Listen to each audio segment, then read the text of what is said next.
नमस्कार।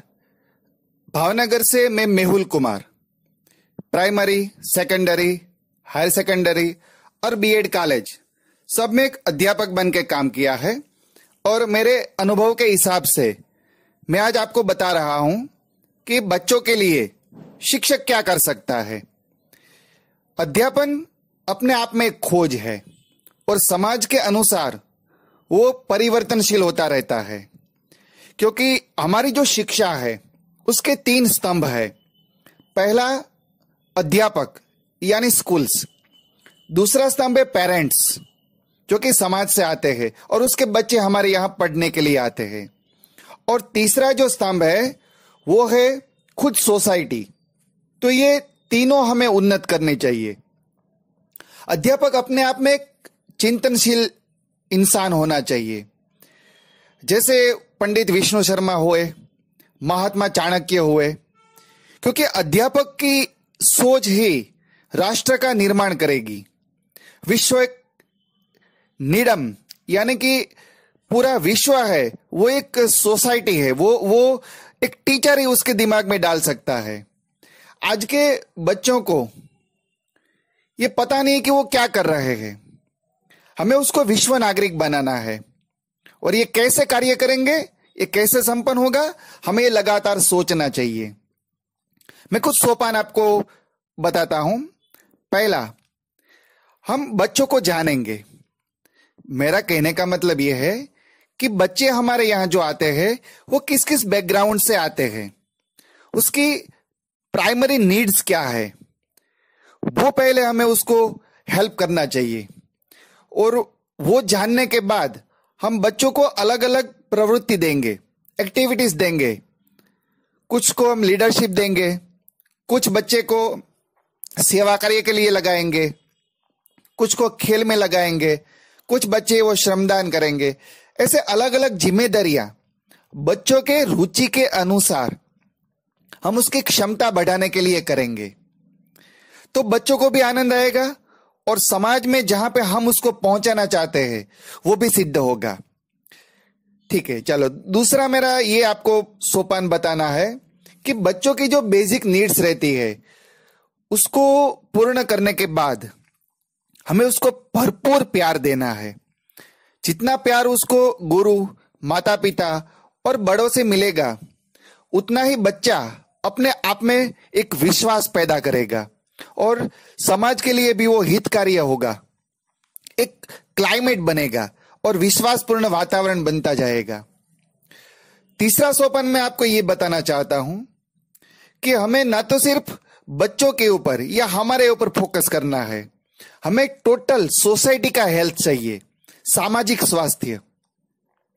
तो उसका जो हेड है, हैंड है और हार्ट है, ये तीनों को हम कल्टीवेट करेंगे। अब कैसे करेंगे? ये हमें ऐसे कार्य बनाने होंगे और बच्चों को ये कार्य देने होंगे। सिर्फ अगर दिमाग की ताकत विकसेगी तो वो शक्ति विनाश की ओर जाएगी। हमें उसके साथ सुहृदयता से काम करना होगा, फिर वैज्ञानिक सोच बढ़ानी होगी। तो वो जो रिजल्ट आएगा वो एक विकसित राष्ट्र का निर्माण करेगा। अगर वो वैज्ञानिकता ही बढ़ती रहेगी और हृदय से उसकी आवाज वो नहीं सुन सकेगा तो फिर वो विनाश करेगा। इसलिए हैंड, हेड एंड हार्ट, ये तीनों को अगर कल्टीवेट होना है तो जो समाज बनेगा वो सोसाइटी का पूरा हेल्थ होगा और वो समाज में सबके साथ जुड़ने का भी काम करेगा, दूसरों को समझ सकता है। तो ये उसको ये समझना चाहिए कि समाज में पुलिस और ये जो एडवोकेट्स रहते हैं उसकी संख्या जितनी कम होती जाए वो समाज अच्छा होता है, वो हेल्दी होता है। और वो कैसे करे? बच्चों से ही उसका डिस्कशन करते रहेंगे और ये उसकी दिमाग के अंदर ये नींव हमें रख देनी है। चलिए एक और अप्रोच मैं आपको बताता हूं, एनवायरमेंटल अप्रोच। क्योंकि ये जो पूरी सृष्टि है वो पंच महाभूतों से बनी हुई है। सिर्फ मानव ही नहीं, पशु पक्षी, पेड़ पौधे, नदियां, सरोवर, पर्वत, ये सब का जब संतुलन होता है तब प्रकृति में एक संतुलन भाव पैदा होता है और उसी से ही हम भी शांति पाते हैं। तो बच्चों को पहले ये क्लियर करना चाहिए कि हमें पर्यावरण का संतुलन बनाए रखना है। मानव की इतनी प्रवृत्तियां हो रही है जो पूरे पर्यावरण को असंतुलित करती रहती है। तो बच्चों से ही हम उसकी लिस्ट बनवाएंगे और उसी से ही उसका हल पाएंगे कि ये समस्याओं का हल हम कैसे कर सकते हैं, उसके लिए क्या क्या कार्यक्रम बनाएंगे। ठीक है, चलो बच्चों को इसके लिए हम जागरूक भी कर सकते हैं। अगर ये जागरूक हो जाए तो हमारा कार्य बहुत आसान हो जाता है।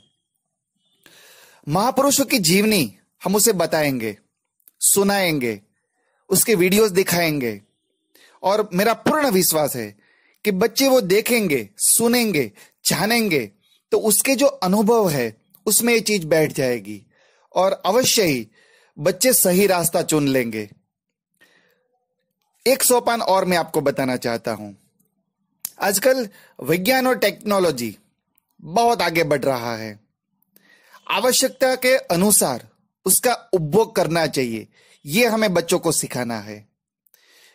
ज्ञान को समस्या निवारण हेतु प्रयोजन करेंगे, यह चीज हमें क्लियर करनी चाहिए। हमारी संस्कृति के अनुसार, हम जिस स्थानीय एरिया में रहते हैं वो भूमि के अनुसार हमें इसको कार्य में लाना चाहिए। हम वैज्ञानिक सोच ऐसे बढ़ाए कि हमारी एक एक चीज हम आत्मनिर्भर कैसे बनेंगे। हम जो है एग्रीकल्चर इज अवर कल्चर, तो उसमें हम कैसे अन्वेषण कर सकते हैं ये उससे पूछना चाहिए। मानव शरीर, संस्कृति, पर्यावरण, जिसके लिए जो भी हानिकारक चीज होती है उसको हमें तुरंत ही अलविदा कर देनी चाहिए। अर्थतंत्र की उन्नति, ऑटोमोबाइल्स, एग्रीकल्चर आदि के अन्वेषण से राष्ट्र को हम कैसे ऊपर उठाए, ये नींव बच्चों के अंदर डालनी है और ये हम कर सकते हैं। उसको देखने का नजरिया बदल दे, ये सिखाए, उसको अलग अलग जगह पे ले जाकर उसके अनुभव करवाए, तो ये बच्चे हमसे ज्यादा जल्दी से ये सीख सकते हैं। एक चीज मैं आपको और बताना चाहता हूं कि हमारा सिर्फ यही लक्ष्य नहीं है कि बच्चों को हम राष्ट्र के लिए निर्माण करें। हमारा लक्ष्य एक विश्व नागरिक पैदा करना है।